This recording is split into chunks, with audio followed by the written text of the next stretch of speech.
President Donald Trump, still not used to saying that.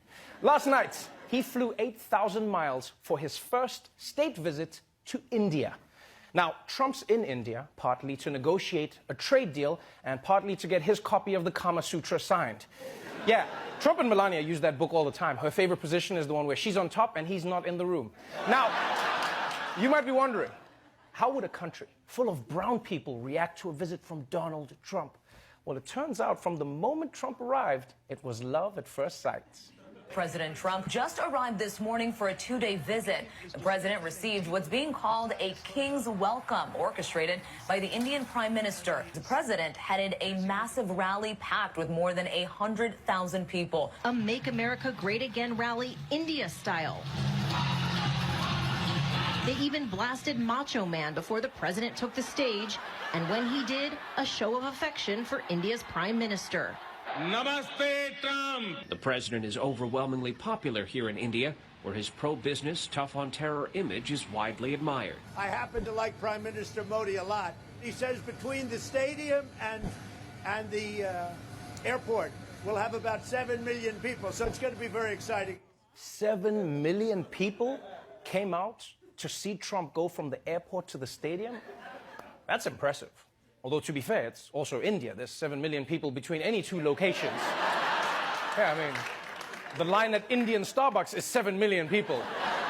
There are Indian brides right now who are like, no, daddy, I just want a small wedding, no more than 7 million people. It's like, okay, Anushka, first cousins only. But it is true that Donald Trump is very popular in India. Right? Some like him because of his anti-Muslim rhetoric. Some like him because of his business savvy. And all of them like him because his skin looks like tikka masala. And since India is so fond of President Donald Jaipal Trump, they pulled out all the stops for his visits.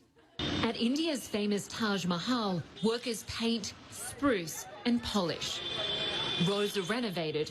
And nearby, the Yamuna River rises as millions of litres of water are released to cover its foul, polluted smell. Preparations included a hastily built wall that critics say was meant to block the view of a slum, keeping thousands of poor people out of sight. Yeah, India is trying so hard to impress Trump that they're building new roads, cleaning up dams, and even building a wall to hide their slums. And you know Trump's got to love that. He's just like, you see, they built a wall, and I haven't seen a single Mexican. It works, folks. Now, India cleaning its rivers and streets for Trump might seem extreme, but if you think about it, this is basically what guys do whenever a girl says she's coming over, right? Yeah, you make the bed, pick up your clothes, hide all your junk in the closet, then she calls and says she can't make it, and you're like, damn it, so I flushed the toilet for nothing? So clearly, India is trying to give Trump a memorable experience. There was, however, one tiny culture clash that Trump had to deal with.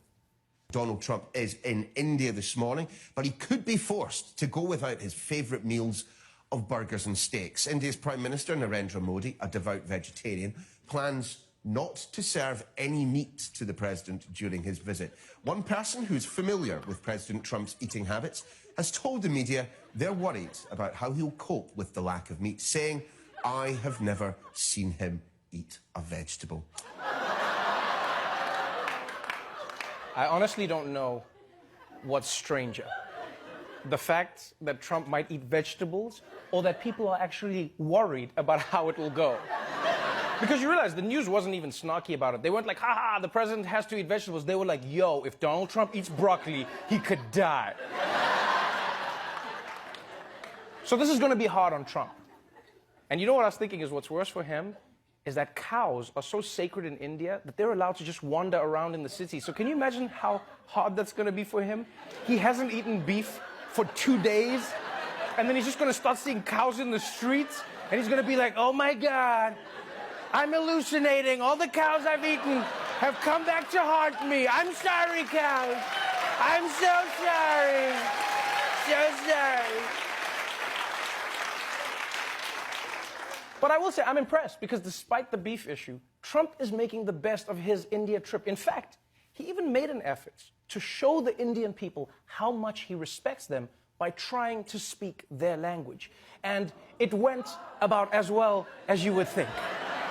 India welcomes us at the world's largest cricket stadium right here in Ahmedabad. Namaste, Chiwala, Gujarat, Sardar Patel, Ashram, Sachin Tendulkar, Gujarat, Goa, Diwali, as the great religious teacher Swami Vivekanand once said.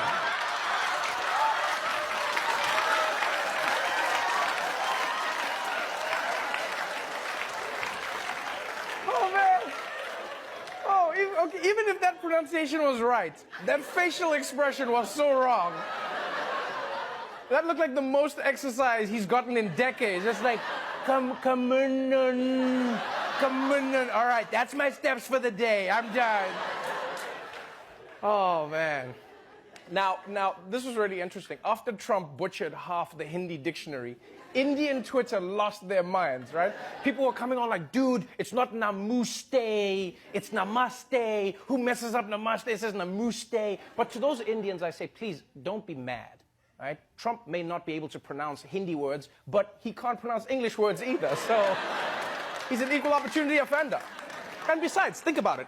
It would have been way scarier if Trump had come out all fluent in Hindi. Can you imagine if he just came out and he's like, "Kaise tumhare jail? Main tumse pyar, aapka baal bahut sundar hai.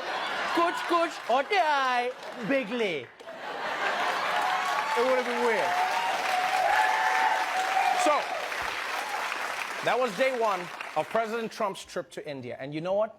I'm proud of the president. I'm really proud of him for teaching us a valuable lesson. And that is no matter how old you are, you can still go to new places, make new friends, and have new mind-blowing experiences like eating a carrot for the first time. And to that I say, namaste.